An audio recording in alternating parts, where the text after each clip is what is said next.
My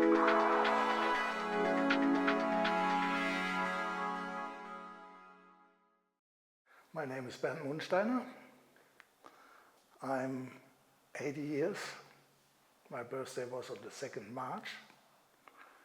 And I'm happy that I had such a fantastic life with stones, which is not only my profession, it is also my hobby. The story starts with my grandfather. His name was Bernd Munsteiner. And he lives in Mörschid, where I'm born too. It's a neighbor village not far away from here.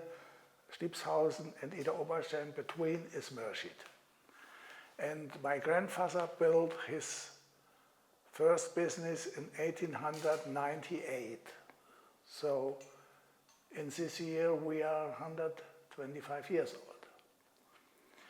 The first, he was working in a water mill on the Fischbach River, which is near between Mörschid. And then I think in 1912 or something comes the electricity to Mörschid. And then my grandfather built his workroom beside on his house. And my father was born 1909. And of course, he get also stone cutter, which was normally my father and my grandfather working mostly with agate. So in 1952, my father, he was in the war too, but he was lucky to get shot very early and come at home. But then in 1952, he was the owner of the factory, and in 1957 I was 14 years old. There was no idea I need to go in this workroom. Before I was with my father every Sunday we go looking for stones and this and that, and if he gets, in this time you get orders from the dealer from Ida Oberstein for ring stone. And even if he got on Friday, always he go and send his stones to the dealer, and I was always with him. And so I had a little story. We worked with Ruppenthal, and the old man Ruppenthal, he liked me, and one day he showed me stamps, and he had stamps from the whole world, and I was looking a little bit from the world to see. And I say, okay, and he gave it to me and say, if your father come next week, you get more. Oh, that was something crazy, huh? For a small 10 or how much, or 9 or 10. So it was in this time no idea to do anything other than stones. And after the 3 years of my apprenticeship as a stone cutter, I start to think about what can you do with stones, with agate, special with agate. There was the dendrites, there was the inclusion and this and that, and I started to make something fantasy.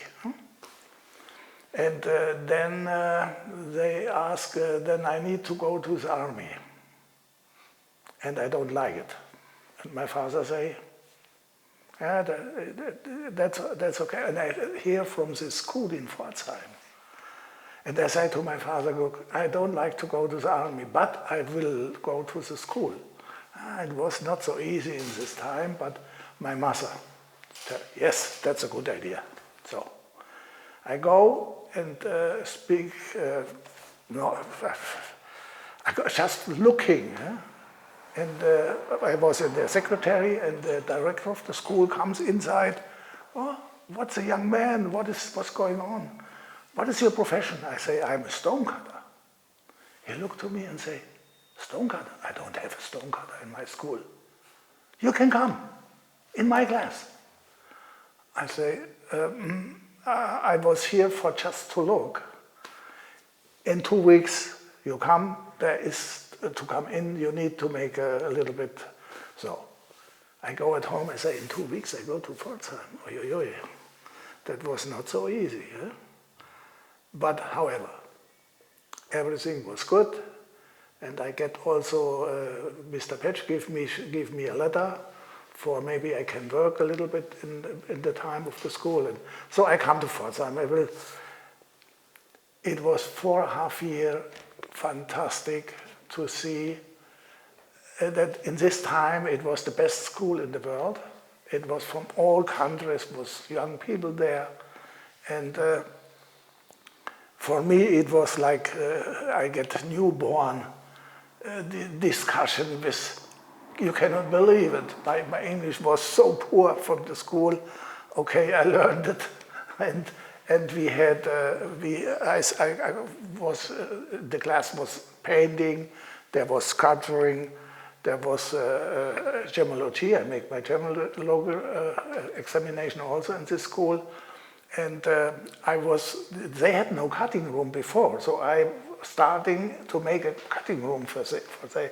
And I was the teacher of the cutting room and everybody. So the teacher, Ulrich, was my special teacher, and Karl Schollmeier, they had no idea because they was not.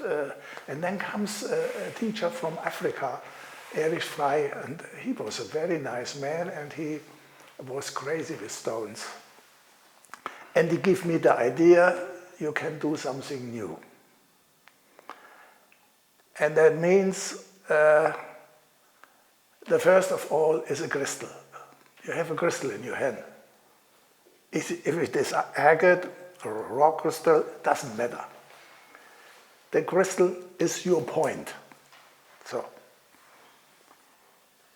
Schollmeier say always to me, you look inside in the crystal. If you look long enough, he will tell you something. Oh, it was new, huh? But I think that was the point to understand we can do something new. But there was nothing other. You could not look in a book and say, this man has made this, or you can inspired of anything. I was alone, even in the school. But immediately I get some friends, because the goldsmiths in this class, they're all waiting on something new, because they didn't like to make the same thing than always before. So what I'm doing, I'm looking in this crystal, and I'm looking in this crystal, and I think on the end I go inside in the crystal and looking around and find this.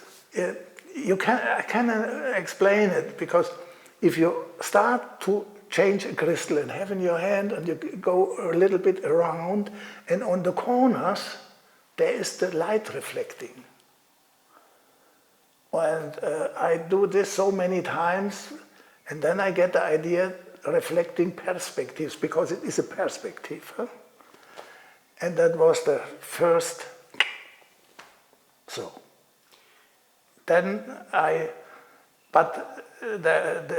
was another story also what the stones make, because I was specialist in agate, of course, from my home.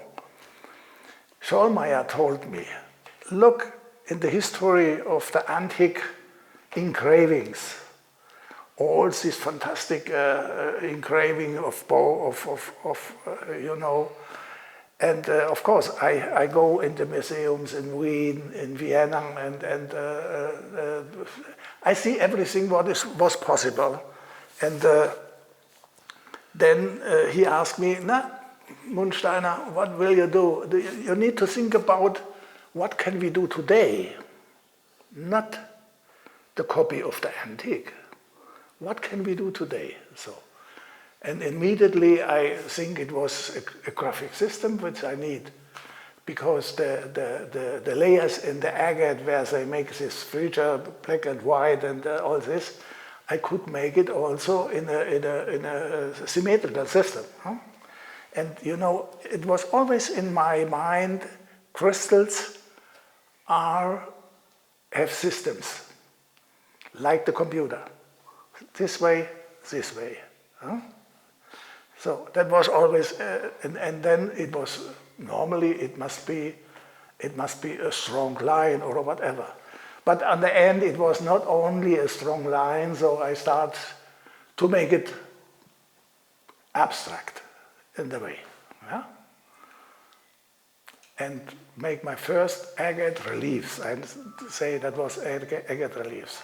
That was also between the crystals, I make this agate idea. And I was also happy about this. What can I tell you? I was crazy in my head, always. Oh yeah, there's something new, and and he buy a little stone of me, of my new stone, and I was, okay, that's wonderful, huh?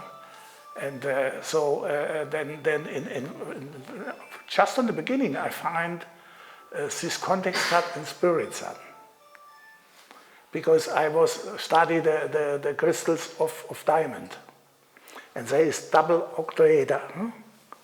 And I think, what is going on? They speak all about these diamonds, what is... And then I starting to make experiment, this double octaeder on the top, and to go down to a small top, and on the end, I looking what is with the reflection. Huh? So it was only 8 facets in the top and 8 facets underneath. And it works. I was getting crazy. It was very, very strong. Huh?